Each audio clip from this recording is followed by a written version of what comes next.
Tudo bom, Ana? Eu queria voltar um pouquinho na questão dos psicopatas, mas também de uma dúvida que muita gente tem e palavras que a gente usa no nosso dia a dia. Por exemplo, quando os irmãos Cravinhos foram presos, o maníaco do parque, outros serial killers ou criminosos, eles recebem muitas cartas de mulheres querendo ficar com eles. Inclusive, nesse caso horrível de 61 socos no elevador, aconteceu a mesma coisa. E uma coisa que eu costumo ouvir muito é as pessoas chamando essas mulheres de psicopatas também. Mas mesmo que não seja uma psicopatia, o que afeta ali? Como que mexe isso na cabeça da pessoa para ela se atrair por isso? Você é agredida por ter pela possibilidade de ser morta? Isso aí, Dani, é uma ótima pergunta. Primeira coisa, em geral não são psicopatas, tá? Em geral, são mulheres que acham, tá, que são capazes de despertar um amor nesses homens que faça eles mudarem. Na realidade, são mulheres que, tipo assim, não, eu vou amar ele tanto que eu vou fazer ele mudar. É o contrário.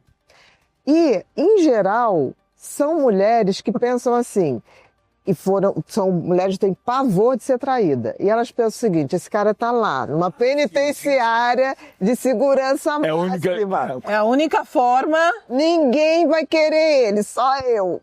E aí ele vai me querer de uma maneira tanta que ele vai mudar. É lei do engano. Por quê? Porque chega lá, por exemplo, o primeiro a ser campeão de cartas de pedido de casamento foi o maníaco do parque. Sim. Se eu não me engano, ele casou até com uma moça que se correspondia por ele lá. Casou. E olha, advogada, eu acho, a primeira. Meu Deus! Assim, não são pessoas totalmente fora, não, tá, gente? Em geral, essas pessoas têm um perfil de personalidade borderline. Tá bom. Grave. Uhum. E, inclusive, só adicionando uma coisa, essa questão de traição, uma das mulheres que ficou com um dos cravinhos foi traída por ele. E ele estava na cadeia. Sim, agora, tem uma coisa, essas mulheres toleram tudo, menos traição. Foi o motivo que ela separou. Quando elas são traídas, querida, esquece. Aí acorda pro mundo. Aí elas vão fazer a reviravolta. Mas não é só na cadeia, não, que a mulher quer consertar o homem e acha que comigo não vai acontecer. Não é, doutora? Existe muito. Eu me lembro, teve aquela novela da Glória também, da Bibi Perigosa. Força do Querer, a Força do Querer. A Bibi Perigosa era essa mulher típica, né? Que ela vai topando tudo com aquele marido. Com o Rubinho. Muda de personalidade quase. Exatamente. Ela sai do eixo e tudo, vai ajudar ele a fazer todas as besteiras, mas quando ela se vê que foi traída, querida, o mesmo amor vira ódio. E como se sai disso, doutora? Como se sai disso? Porque isso é uma prisão também, ou não é? Olha, em geral, essas mulheres tiveram uma infância muito difícil, ligada a pais ou padrastos abusadores, tá? Que elas tomam como um padrão, elas não estranham. Mas tem uma hora que elas amadurecem e veem que daquela situação não vai sair amor nenhum. Infelizmente, isso ocorre depois de muitas e muitas traições.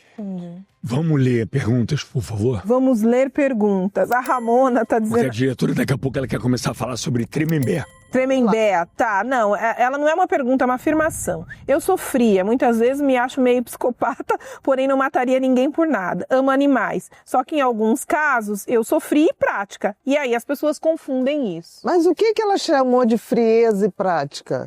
Ramona, explica. Gente, é pura assertividade.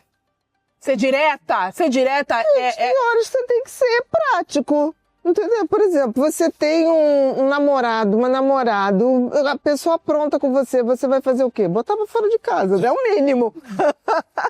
Aí isso é frieza? É praticidade. Isso é praticidade. Você já sentiu que a tristeza consome cada pedacinho de sua esperança? Que o cansaço mental obscurece qualquer luz no fim do túnel e os pensamentos negativos parecem ser os únicos companheiros? Mas eu quero lembrar você de uma coisa fundamental. Cada novo dia é uma nova oportunidade. Estou aqui para ajudar você a reacender essa chama interior, a transformar sua energia e encontrar um equilíbrio que permita encarar cada novo dia com mais otimismo e força. Apresento a você o curso Mentes Depressivas, uma jornada completa para entender e combater a depressão. São 23 aulas cuidadosamente preparadas para proporcionar conhecimento e estratégias práticas para superar esses desafios. Não deixe que a tristeza domine sua vida. Transforme sua vida hoje. Clique no link abaixo e comece sua jornada de recuperação. Mentes Depressivas, porque cada amanhecer é uma nova chance de ser feliz.